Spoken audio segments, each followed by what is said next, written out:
So hello everyone. आज हम लोग पढ़ेंगे नायक सीरीज का प्रैक्टिस सेट नंबर दूसरा, जो कि आपके सभी एग्जाम के लिए आईएमपी है। मैंने एक सीरीज स्टार्ट किया है जिससे नाम दिया है मैंने नायक सीरीज, जिससे हम लोग जीके जिसके कंप्लीट कवर करने वाले हैं। ठीक है, तो बिना किसी टाइम वेस्ट के आज की इस क्लास को स्टार्ट करते हैं। तो एक सेकेंड जस्ट होल्ड कीजिएगा। पहला मतलब इसमें हम लोग सभी क्वेश्चन को रीड करेंगे। तो history, geography, polity, economic, science, current affair, ये सभी रीड करेंगे। ठीक है, तो हम लोग बढ़ते हैं नेक्स्ट पहला क्वेश्चन की ओर। तो पहला क्वेश्चन कह रहा है, रीड कर रहे हैं सभी लोग। नीलगिरी, पहला क्वेश्चन है, नीलगिरी सबसे पुरानी पर्वत श्रृंखलाओं में से एक है। क्या है? सबसे पुरानी पर्वत श्रृंखलाओं में से एक है। यहाँ तक तो बात ठीक है ना? यह किन तीन राज्यों के सीमा की त्रिसीमा पर स्थित है? The Nilgiri hills are among the oldest mountain range. They are situated at the tree junction of which three states? तो क्या यह तमिलनाडु, केरल, कर्नाटक में है, या उत्तर प्रदेश, उत्तराखंड, हिमाचल प्रदेश में है, या गुजरात, राजस्थान, हरियाणा में है, या ऑप्शन डी है असम, नागालैंड या त्रिपुरा में है? तो ये इसका आंसर होगा, नीलगिरी हिल्स सबसे पुरानी है। ये कहाँ है? ये तमिलनाडु, केरल और कर्नाटक में है। ठीक है, अच्छा, नीलगिरी हिल्स की ऊंचाई बताओ मुझे। ऊंचाई बताओ मुझे। 2637 मीटर है, याद रखना। कितना है? 2637 मीटर। इतना तो हो गया ना? आईएमपी है। तो हम लोग इसके डिटेल में देखेंगे। मैंने स्लाइड दिखाया, इसे रीड करो। ये राज्य है और उच्चतम चोटी है, राज्य की सबसे ऊंची चोटी। तो आंध्र प्रदेश की बताओ मुझे, अरमाकोंडा। अरुणाचल प्रदेश की कांगटो। असम की है तुमजांग, या लेईकोट भी बोला जाता है। ठीक है, जो रेड पेन से मार्क करूंगा वो बहुत इंपॉर्टेंट है। ठीक है, छत्तीसगढ़ के आईएमपी है, याद करते हुए चलना। गौरलाटा, एक सेकंड। ठीक है, गौरलाटा है। ठीक है, छत्तीसगढ़ का गौरलाटा। ठीक है ना? और गुजरात का है गिरनार। गुजरात का है गिरनार। मेघालय का याद रखना शिलोंग। मणिपुर का याद रखना माउंट ईसो। माउंट ईसो, ठीक है। और महाराष्ट्र का याद रखना कलसुबाई। और मध्य प्रदेश का याद रखना धूपगढ़। ठीक है, केरल का याद रखना अनाईमुडी। ठीक है, और झारखंड का याद रखना आईएमपी है पारसनाथ। क्या है? झारखंड का पारसनाथ। और उड़ीसा का याद रखना देवमाली। उड़ीसा का क्या है? देवमाली। ठीक है ना? और नागालैंड का याद रखना, नागालैंड का सरामती। क्या है? नागालैंड का सरामती। ठीक है ना? तो इसका एक बार स्क्रीनशॉट ले लेंगे आप लोग। और बढ़ते हैं हम लोग नेक्स्ट क्वेश्चन की ओर। तो क्वेश्चन नंबर दूसरा है, प्रथम पंचवर्षीय योजना 1951 से 56, कितनी से कितनी? प्रथम पंचवर्षीय योजना 1951 से 56 का मुख्य लक्ष्य क्या था? What was the main objective of the first 5 year plan 1951 से 56? ठीक है, तो क्या कृषि विकास है, या भारी उद्योगों का विकास है, या तीव्र औद्योगिकरण है, या उपयोग का निजीकरण है, उद्योग का निजीकरण? ठीक है, तो इसका आंसर होने वाला है आपका, इसका आंसर होने वाला है option number A. Option number A. अच्छा, ठीक है, ऑप्शन ए कृषि विकास। ठीक है, तो इसका विकास दर कितना था? लक्ष्य बताओ मुझे। लक्ष्य बताओ, लक्ष्य कितना रखा गया था? लक्ष्य रखा गया था, लक्ष्य रखा गया था 2.4, 2.4%। ठीक है, लेकिन प्राप्त कितना हुआ? प्राप्त मुझे बताओ। प्राप्त 3.6%। इतना तो हो गया ना? ठीक। अच्छा, इसी के दौरान किया गया था, इसी के दौरान पांच, लिखना, की 5 आईआईटी की स्थापना। क्या लिखना? 5 आईआईटी की स्थापना। 5 आईआईटी की स्थापना। ठीक है, 5 आईआईटी की स्थापना। इसी की स्टार्ट किया गया था परिवार नियोजन, परिवार नियोजन, परिवार नियोजन और कार्यक्रम, कार्यक्रम। ठीक है, परिवार नियोजन कार्यक्रम 1952 में स्टार्ट किया गया था। कब स्टार्ट किया गया था? 1952 में। ठीक है, इतने तो हो गए ना? ठीक। अच्छा, इस मॉडल बताओ मुझे, प्रथम पंचवर्षीय योजना के मॉडल एक बार पेन के इन चेंज करने दो मुझे। अच्छा, मॉडल बताओ मुझे। मॉडल, मॉडल, तो इसका मॉडल है होराड डॉमल मॉडल। ठीक है, होराड डॉमल, डॉमल। अच्छा, इसका भारत में ड्राफ्ट कौन तैयार किया गया था? ड्राफ्ट किसके द्वारा तैयार किया गया था? तो यह है के एन राज द्वारा, के एन राज द्वारा, के एन राज द्वारा। ठीक है ना? तो आईएमपी है मार्क करते हुए चलना और लिखते हुए चलना। अगर क्लासेस पसंद आ रही हो तो लाइक शेयर सब्सक्राइब जरूर कीजिएगा। तो बढ़ते हैं नेक्स्ट क्वेश्चन की ओर।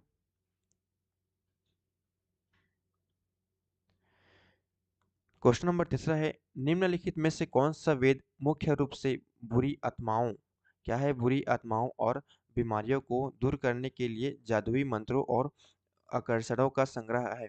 विच was the following Vedas is mainly a collection of magical spells and charms intended to ward off evil. ठीक है, तो ये क्या है, यजुर्वेद है, सामवेद, अर्थववेद या ऋग्वेद? तो इसका आंसर होगा वे है अर्थावेद। ठीक है, अच्छा मुझे बताओ वेद त्रय बताओ मुझे एक बार, वेद त्रय, वेद त्रय बताओ मुझे कौन कौन से हैं वेद त्रय? तो यह है वेद त्रय में है, ऋग्वेद आएगा वेद त्रय में, ऋग्वेद और यजुर्वेद और ये सामवेद। अच्छा ये है वेद त्रय में आएंगे इतनी, ठीक है, ये वेद त्रय में आएंगे। ठीक, एक बार याद रखना, यजुर्वेद, सामवेद और ऋग्वेद क्या है, अर्थ वेद त्रय में आएंगे, ठीक है ना, वेद त्रय। अच्छा वेदांग की संख्या बताओ मुझे, वेदांग की संख्या, वेदांग कितनी है? तो ये है 6। ठीक है, ऋग्वेद में बताओ मुझे, ऋग्वेद एक बार बताना, ऋग्वेद, ऋग्वेद में मंडल कितनी है, मंडल, मंडल कितनी है, ये 10 है, ऋग्वेद में मंडल 10। अच्छा सूक्त बताओ मुझे, ऋग्वेद में सूक्त कितनी है? तो यह है 1028, 1028। अच्छा श्लोक बताओ मुझे, श्लोक, श्लोक कितनी है?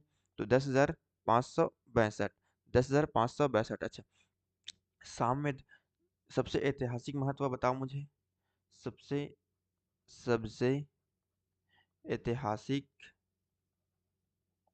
महत्व वाला वेद, सबसे ऐतिहासिक महत्व वाला वेद, सबसे ऐतिहासिक महत्व वाला वेद, तो ये है आपका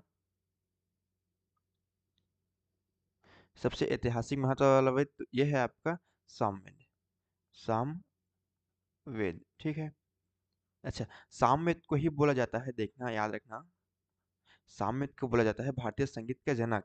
क्या कहा जाता है? भारतीय, भारतीय संगीत, भारतीय संगीत का जनक क्या कहा जाता है? भारतीय संगीत का जनक। ठीक है ना, तो हम लोग बढ़ते हैं नेक्स्ट क्वेश्चन की ओर। एक सेकंड जस्ट होल्ड। तो बढ़ते हैं नेक्स्ट क्वेश्चन की ओर। तो इसका आंसर होगा ऑप्शन नंबर 3। ठीक है ना, तो बढ़ते हैं नेक्स्ट क्वेश्चन की ओर। तो क्वेश्चन नंबर तीसरा चौथा है, निम्नलिखित में से किस अधिकार को जीवन का अधिकार और व्यक्तिगत स्वतंत्रता के अधिकार का एक घटक माना जाता है? घटना बोल रहे, सॉरी मिस्टेक हो गया, तो फिर से पढ़ेंगे। निम्नलिखित में से किस अधिकार को जीवन का अधिकार और व्यक्तिगत स्वतंत्रता का अधिकार का एक घटक माना जाता है? Which of the following rights of considered a part of the right of life and personal liberty? तो क्या है, संपत्ति का अधिकार, समानता का अधिकार, निजता का अधिकार या अभिव्यक्ति एक ही स्वतंत्रता का अधिकार? तो इसका आंसर होगा निजता का अधिकार। ठीक है, तो मौलिक अधिकार भाग 3 में है, भाग 3 मतलब पार्ट 3, क्या होगा, पार्ट 3, पार्ट 3। ठीक है, तो आर्टिकल बताओ मुझे, आर्टिकल, आर्टिकल 12 से 35 तक, आर्टिकल 12 से 35 तक, क्योंकि 36 से होता है डीपीएसपी का स्टार्ट। ठीक, तो इतना तो हो गया ना। तो मुझे बताओ समानता का अधिकार, समानता का अधिकार कितने से कितने अनुच्छेद तक है? तो यह है 14 से 18 तक। मैंने डिटेल्स में पढ़ा रखा है और आगे भी पढ़ाएंगे हम लोग इसे, तो मैंने सिर्फ आर्टिकल्स को बता रहा हूँ ना कि डिटेल्स में बता रहा हूँ इसका। ठीक है, और उसका स्वतंत्रता का अधिकार, तो बताओ मुझे संपत्ति का अधिकार कितने में आएगा? संपत्ति का अधिकार, समानता का अधिकार, ठीक है ना, 14 से 18 हो गए। स्वतंत्रता का अधिकार, रुक जाओ एक सेकंड, ठीक है, तो शोषण के विरुद्ध बताओ मुझे, समानता का अधिकार 14 से 18 हो गया, स्वतंत्रता का अधिकार, फ्रीडम, स्व, एक second just hold, just hold, क्या हो गया ये, हम्म, स्वतंत्रता, स्वतंत्रता का अधिकार बताओ मुझे, स्वतंत्रता का अधिकार ये कितने से कितने अनुच्छेद तक है, मतलब आर्टिकल्स तक? तो ये है 19 से 22 आर्टिकल तक। ठीक है, तो मुझे बताओ शोषण विरुद्ध बताओ मुझे, शोषण, शोषण विरुद्ध बताओ मुझे, शोषण के विरुद्ध। तो ये है 23 से 24 तक। ठीक। धर्म की स्वतंत्रता बताओ मुझे, धर्म की स्वतंत्रता, धर्म की स्वतंत्रता। तो ये है 25 से 28। ठीक है। संस्कृति का बताओ मुझे, संस्कृति का अधिकार बताओ मुझे, संस्कृति संरक्षण। तो ये है संस्कृति संरक्षण 29 से 30 के बीच। ठीक है ना। और मुझे बताओ संवैधानिक अधिकार, संवैधानिक अधिकार, संवैधानिक उपचार का अधिकार कितने से कितने अनुच्छेद तक है? तो यह है ऑप्शन मतलब आर्टिकल 32। एक बार रिकॉल करेंगे हम लोग। समानता का अधिकार है अनुच्छेद 14 से 18 तक, स्वतंत्रता का अधिकार है 19 से 22 तक, शोषण विरुद्ध है 23 से 24 तक, और धर्म की स्वतंत्रता का है 25 से 28 तक। और इसी के साथ है संस्कृति एवं उपचार का अधिकार 29 से 30, संवैधानिक उपचार का अधिकार है 32, और मौलिक अधिकार कितने भाग में है? भाग 2 मतलब भाग 3 में, सॉरी भाग 2 बोल रहा था, पार्ट 3 में। ठीक है। और आर्टिकल्स 12 से 35 के बीच में। ठीक। तो हम लोग बढ़ते हैं नेक्स्ट क्वेश्चन की ओर। तो क्वेश्चन नंबर रीड कीजिएगा, 5वां है। क्वेश्चन नंबर 5 है 1947 में जब भारत को स्वतंत्रता प्राप्त हुई तब ब्रिटिश प्रधानमंत्री कौन थे? Who was the British Prime Minister when India gained independence in 1947? British प्रधानमंत्री बोल रहा है। क्या बोल रहा है? ब्रिटिश प्रधानमंत्री। और आईएमपी लगाते हुए चलना सभी लोग। एक सेकंड जस्ट होल्ड। आईएमपी लगाते हुए चलना, आईएमपी लगाते हुए चलना। तो ये है क्लेमेंट एटली, क्लेमेंट एटली। ठीक। क्लेमेंट एटली जी है। इसका कार्यकाल बताओ मुझे, कार्यकाल, कार्यकाल बताओ मुझे, कार्यकाल। राइटिंग पर ध्यान मत देना दोस्तों, ठीक है ना। कार्यकाल है बताओ 1945 से 1945 से 1951 तक, 1951 तक। ठीक। तो बढ़ते हैं नेक्स्ट क्वेश्चन की ओर।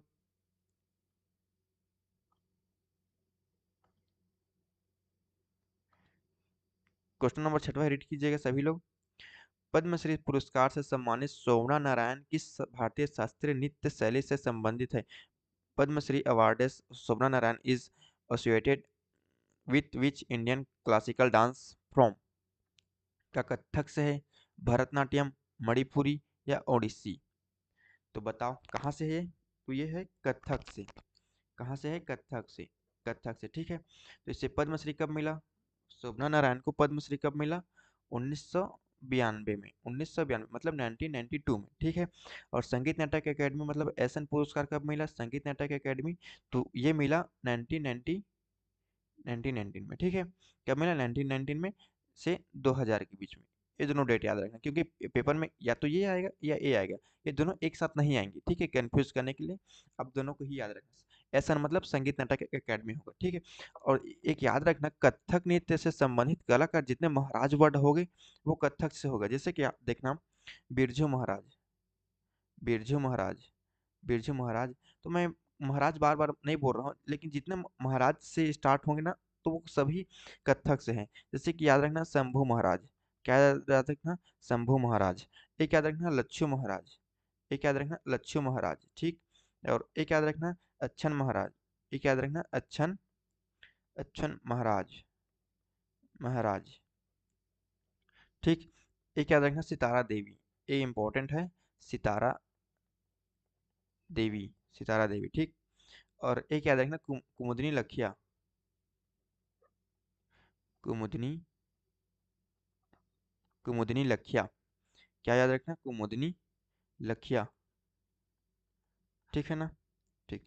अच्छा, मणिपुरी से एक याद रखना, मणिपुरी से पेन किंग चेंज करने दो मुझे, एक सेकंड जस्ट।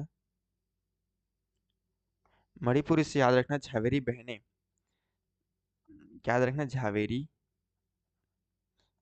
बहनें, झावेरी बहनें कितनी हैं? तो ये है 4। ठीक, झावेरी बहनें। अच्छा, कौन कौन सी झावेरी बहनें हैं? तो याद रखना नैना, नैना लिखना, रंजना, नैना रंजना। ठीक, नैना रंजना, स्वर्णा, स्वर्णा। और एक याद रखना दर्शना, एक याद रखना दर्शना। तो बढ़ते हैं हम लोग नेक्स्ट क्वेश्चन की ओर। तो क्वेश्चन नंबर 7वां में जाएंगे हम लोग। तो एक बार हम लोग इसे रिकॉल कर देते हैं। सोना नारायण किससे संबंधित है? तो ये है कत्थक से। और रूट वर्ड क्या है कत्थक में? जहाँ भी महाराज वर्ड लिखे तो वो कत्थक आंख बंद करके लगा देना, ठीक है। तो हम लोग सातवें क्वेश्चन को रीड करेंगे। किस राज्य की विधानसभा को भंग करने की शक्ति किसके पास निहित है? Who has the power to dissolve a state legislative assembly? उच्च न्यायालय के मुख्य न्यायाधीश क्या है? उच्च न्यायालय के मुख्य न्यायाधीश उच्च न्यायालय के मुख्य न्यायाधीश या फिर राज्य के राज्यपाल या राज्य के मुख्यमंत्री, तो या राज्य के मुख्य सचिव। तो इसका आंसर होगा ऑप्शन नंबर बी, राज्य के राज्यपाल। क्या होगा? राज्य के राज्यपाल। अच्छा, तो राज्यपाल के हम लोग आर्टिकल्स को पढ़ेंगे। राज्यपाल के आर्टिकल्स, ठीक है ना। राज्यपाल, तो आर्टिकल बताओ मुझे। आर्टिकल आर्टिकल है 153, 153 है राज्यपाल। राज्यपाल, ठीक। राज्यपाल। और 154 है, 154, 154 है कार्यपालिका। कार्यपालिका, कार्यपालिका, कार्यपालिका की शक्ति 155 है। 155 है, याद रखना राज्यपाल की शक्ति 155 है, राज्यपाल की शक्ति। आर्टिकल 157 में कहा गया है योग्यता, राज्यपाल की योग्यता। अच्छा, कमेंट में बताना कि राज्यपाल की योग्यता क्या है। और 159 याद रखना। 159 में क्या कहा गया है? शपथ, शपथ, ठीक। शपथ कहा गया है 159 में। और 161 में कहा गया है, 161 में क्षमादान। क्या कहा गया है? क्षमादान। 151 में कहा गया है क्षमादान। तो ये इंपॉर्टेंट है, मार्क करते हुए चलना, ठीक। तो हम लोग बढ़ते हैं नेक्स्ट क्वेश्चन की ओर। तो लाइक से सब्सक्राइब आप लोग कर दीजिएगा, ठीक है ना। तो कलिंग महोत्सव किस राज्य में मनाया जाता है? कौन सा महोत्सव है? हाईलाइट कर देता हूँ मैं, इंपॉर्टेंट है क्योंकि तभी हाईलाइट कर रहा हूँ, नहीं तो मैं नहीं करता हाईलाइट, ठीक। तो बताओ मुझे कलिंग महोत्सव कौन सा महोत्सव है? कलिंग महोत्सव। तो ये महाराष्ट्र में मनाया जाता है या उड़ीसा या असम या कर्नाटक? तो ये कहाँ मनाया जाता है? उड़ीसा में। कहाँ मनाया जाता है जी बताओ? तो ये है उड़ीसा। ओडी, ओडी, ओडी, ओडी, ओडी, ओडी, ठीक। तो मुझे बताओ एक आध, सभी राज्यों के बताओ मुझे एक आध, एक आध। इम्पोर्टेंट को ही पूछूंगा, ऐसा नहीं कि मैं कुछ फालतू पढ़ा देता हूँ, है ना। मैं इम्पोर्टेंट को ही पढ़ाता हूँ, आप लोग पता ही होगा। तो एट्थ का है लद्दाख। अच्छा मुझे बताओ उड़ीसा का एक बताओ। उड़ीसा का नुआखाई याद रखना। क्या याद रखना? नुआखाई। अरे यार, जस्ट होल्ड। अरे यार,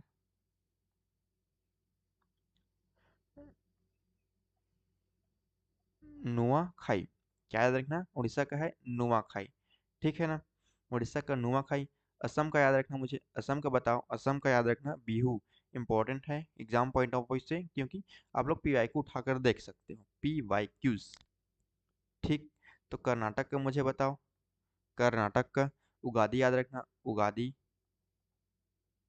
क्या याद रखना? कर्नाटक से उगादी याद रखना। हम्पी याद रखना। हम्पी महोत्सव। और एक याद रखना कंबाला भैंस दौड़। कंबाला भैंस दौड़। कंबाला ये क्या है? भैंस दौड़ है। क्या है? भैंस दौड़, ठीक ना। इतने तो हो गया। अच्छा, और अदर स्टेट की हम लोग बात करें, दूसरे राज्य की, तो याद रखना लद्दाख याद रखना, मतलब केंद्र शासित प्रदेश लद्दाख के ही याद रखना। लद्दाख से है। लद्दाख से याद रखना लोसार, एक याद रखना। क्या याद रखना? लोसार। लद्दाख से लोसार। और एक याद रखना हिमिस। हिमिस याद रखना। हिमिस। हिमिस महोत्सव, ठीक है। तो इतना तो हो गया। तो बढ़ते हैं नेक्स्ट क्वेश्चन की ओर हम लोग। तो क्वेश्चन नंबर रीड कीजिएंगे सभी लोग। रीड करो। Read everyone. बांग्लादेश के संविधान के अनुसार निम्नलिखित में से कौन सा बांग्लादेश का राजधर्म है? क्या है? अरे यार, सॉरी, हाईलाइट करने के चक्कर में वो हो गया गाइस। So sorry. हाँ चलो। बांग्लादेश के राजधर्म के अनुसार कौन सा कौन सा बांग्लादेश का राजधर्म है, ठीक है। इंग्लिश में भी पढ़ना पड़ेगा क्या मुझे? नहीं ना। According to the Constitution of Bangladesh, which of the following in the state of region of Bangladesh religion है, ठीक है। थोड़ा पढ़ने में वो हो जाता है कि समझ सकते हो। तो ये है, क्या है इसका आंसर बताओ? इस्लाम है, इस्लाम, इस्लाम, ठीक है। क्योंकि एक पीवाईक्यू से उठाकर देख सकते हो आप लोग, ठीक ना। तो हम लोग इसका राजधानी, बांग्लादेश की राजधानी क्या है? राजधानी ढाका। क्या है? ढाका, ठीक है, ढाका। और मुद्रा बताओ मुझे, मुद्रा, मुद्रा बताओ। यह है टका, मुद्रा है टका, ठीक है, मुद्रा है टका। अच्छा, भाषा बताओ मुझे, भाषा, क्योंकि भारत के पड़ोसी देश है, ये पूछता है एसएससी एग्जाम या कोई भी, बंगाली, भाषा है बंगाली। अच्छा, संसद का नाम बताओ मुझे, बताओ मुझे संसद का नाम, संसद का नाम। तो यह ये है, संसद का नाम में है, याद रखना, जातीय संसद, जातीय संसद, जातीय संसद, जातीय संसद याद रखना, ठीक है। भारत के साथ सीमा बताओ, भारत के साथ, भारत के साथ सीमा, तो ये लगाती है 4096, याद रखना 4096.7 किलोमीटर, ठीक है। मैं हाईलाइट कर देता हूँ क्योंकि इम्पोर्टेंट है, ये बहुत इम्पोर्टेंट है, न जाने कितने एग्जाम में पूछा गया है। 4096.7 किलोमीटर, ये ठीक। अच्छा, कितने राज्यों के साथ सीमा लगाते हैं ये बताओ मुझे अब, कितने राज्य? तो ये है 5 राज्य, 5 राज्य। अच्छा, 5 राज्य में कौन कौन सी है? तो ये है पश्चिम बंगाल, पश्चिम बंगाल, ठीक, पश्चिम बंगाल हो गया। उसके बाद याद रखना असम, क्या याद रखना? असम, असम याद रखना। उसके बाद याद रखना मेघालय, क्या याद रखना? मेघालय। और एक याद रखना त्रिपुरा, त्रिपुरा याद रखना। एक याद रखना मिजोरम, मिजोरम, एक याद रखना मिजोरम, ठीक है। और मणिपुर के साथ सीमा नहीं लगाती बांग्लादेश, याद रखना, मणिपुर राज्य के साथ सीमा नहीं लगाती। तो बढ़ते हैं नेक्स्ट क्वेश्चन की ओर। तो क्वेश्चन नंबर 10वां है, रीड कीजिएगा सभी लोग। ऐसी पहली पंचवर्षीय योजना, ऐसी पहली पंचवर्षीय योजना कौन सी थी जिसे पूरी होने से पहले ही समाप्त कर दिया गया? क्या कर दिया गया? समाप्त कर दिया गया, ठीक है। तो इसका आंसर होगा, क्या द्वितीय योजना आर्थिक स्थिरता के कारण, सातवीं योजना राजनीतिक संघर्ष के कारण, तृतीय योजना प्राकृतिक आपदाओं के कारण, पांचवी योजना सरकार में परिवर्तन होने के कारण। तो बताओ क्या है? 10th का आंसर होगा आपका, 10th का आंसर होने वाला है आपका, 10th का होगा, एक सेकंड, जस्ट होल्ड, एक सेकंड, एक सेकंड, एक सेकंड। 10th का आंसर होगा पांचवी पंचवर्षीय योजना, पांचवी पंचवर्षीय योजना, पांचवी पंचवर्षीय योजना, ठीक है ना। लेकिन पांचवी पंचवर्षीय योजना, ठीक। तो बढ़ते हैं नेक्स्ट क्वेश्चन की ओर। तो क्वेश्चन नंबर 11वां है, पंचवर्षीय योजना का निम्नलिखित में से कौन सा लक्ष्य सीधे जनता से संबंधित है? और ये है आपका होमवर्क, क्या है? होमवर्क। तो वीडियो कैसा लगा, मतलब क्लास कैसी लगी, लाइक से सब्सक्राइब करना, कमेंट करके बताना, ताकि मैं भी अपनी टीचिंग स्किल्स पर इम्प्रूव कर सकूं, क्योंकि मैं भी इस यूट्यूब के फील्ड में एक नया नया टीचर हूँ, ठीक है ना। तो सपोर्ट करना। बाकी नया सीरीज तो प्रैक्टिस सेट 2 है, ये प्रैक्टिस सेट 2। बाकी मैं और भी लाऊंगा प्रैक्टिस सेट, आप सभी के लिए चिंता ना करो, पूरा जीके जीएस कवर होगा। इसी के साथ ख्याल रखना और पढ़ाई करते रहे। जय हिंद, जय भारत, जय माँ सरस्वती, लव यू ऑल।